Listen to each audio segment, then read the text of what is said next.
জীবনের অর্থ কি?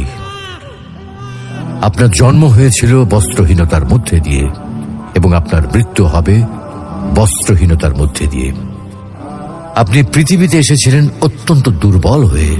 এত দুর্বল ছিলেন যে মার সাহায্য ছাড়া খাবারটুকু মুখে নিতে পারতেন না।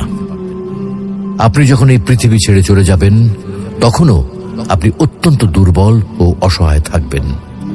তখন আপনার কাফনের কাপড়টুকু আপনি নিজে পরতে পারবেন না, আরেকজন আপনাকে তা পরিয়ে দেবে। যখন আপনি পৃথিবীতে এসেছিলেন তখন আপনার অর্থ সম্পদ কিছুই ছিল না।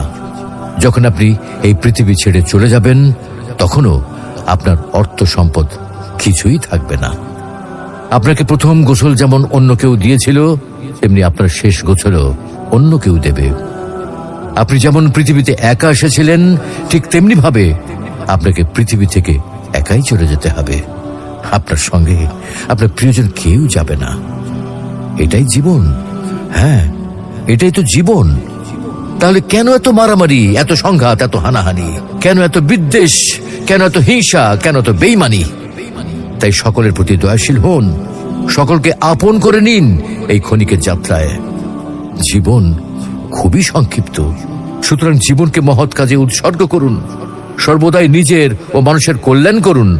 অনর্থক কাজ থেকে নিজেকে বিরত রাখুন। তাহলে আল্লাহ রাব্বুল আলামিনও পরকালে আপনার কল্যাণ করবেন।